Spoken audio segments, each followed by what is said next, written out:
Assalamualaikum warahmatullahi wabarakatuh. Perkenalkan nama saya Mirza Amanda Azhara dengan NRP akhir 125. Di sini saya akan mereview apa saja yang telah saya pelajari di mata kuliah manajemen laboratorium ini. Oke, yang pertama di sini ada deskripsi mengenai mata kuliah itu sendiri. Di mata kuliah ini, mahasiswa akan mempelajari bagaimana cara mengelola laboratorium secara umum serta organisasi dan sistem manajemen laboratorium yang sesuai dengan standar ISO IEC 17025 tahun 2017. Kemudian di sini terdapat 7 capaian pembelajaran, yaitu yang pertama adalah mampu menaruhkan pemikiran kritis, sistematis, dan inovatif dalam konteks pengembangan atau implementasi ilmu pengetahuan dan teknologi yang memperhatikan dan menerapkan nilai humaniora yang sesuai dengan bidang keahliannya.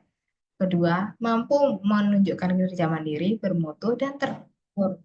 Tiga, mampu mengambil keputusan secara tepat dalam konteks penyelesaian masalah di bidang keahliannya berdasarkan hasil analisis informasi dan data.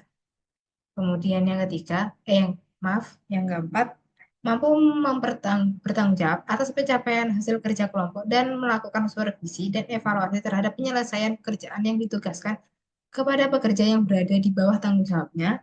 Kelima, mampu melakukan proses evaluasi diri terhadap kelompok kerja yang berada di bawah tanggung jawabnya dan mampu mengelola belajar secara mandiri. Keenam, mampu mengembangkan diri dan bersaing di tingkat nasional maupun internasional. Ketujuh, mampu mengimplementasi prinsip keberlanjutan atau sustainability dalam mengembangkan kemampuan. Selanjutnya di sini terdapat 8 pokok bahasan, yaitu yang pertama pengertian dasar tentang laboratorium, kedua keselamatan kerja di laboratorium, ketiga penanganan bahan beracun dan berbahaya, keempat pengertian dan ruang lingkup sistem standarisasi laboratorium, kelima pernyataan teknis dan persyaratan mutu laboratorium, pengujian dan kalibrasi, keenam, sistem dokumentasi dan ketertelusuran pengukuran pada laboratorium pengujian. Ketujuh, ketidakpastian pengukuran. Dan yang terakhir yaitu sistem inventory laboratorium.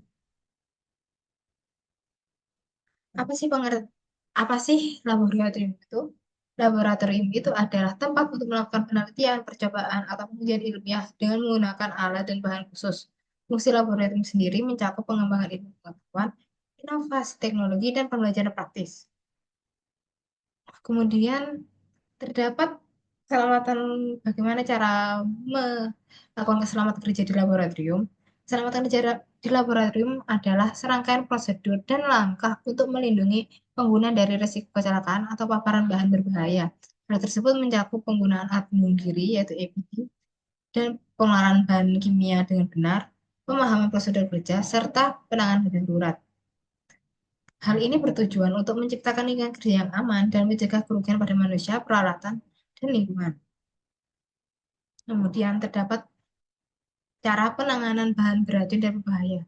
Penanganan bahan beracun dan berbahaya merupakan kehati-hatian untuk mencegah risiko terhadap kesehatan, keselamatan, dan lingkungan. Hal tersebut meliputi identifikasi bahaya, penggunaan APD, penyimpanan sesuai standar, serta pengelolaan limbah yang benar. Selain itu, pemahaman mengenai MSDS, yaitu lembar data keselamatan kesehatan, dan mengikuti prosedur darurat diperlukan untuk menangani tumpahan atau paparan bahan berbahaya. Kemudian terdapat pengertian dan ruang lingkup sistem standarisasi laboratorium.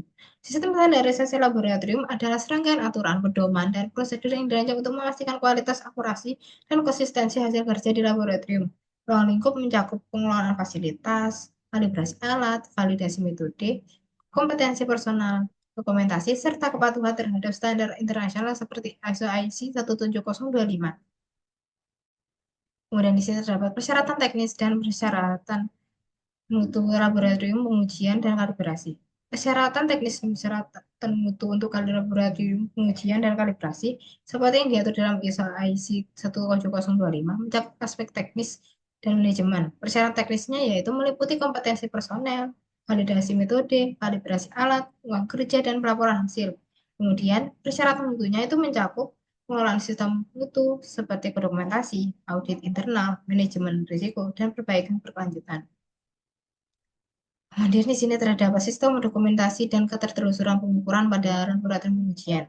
Persyaratan teknis dan persyaratan untuk laboratorium ujian dan kalibrasi, seperti yang diatur dalam ISO IC 17025, mencakup aspek teknis dan manajemen.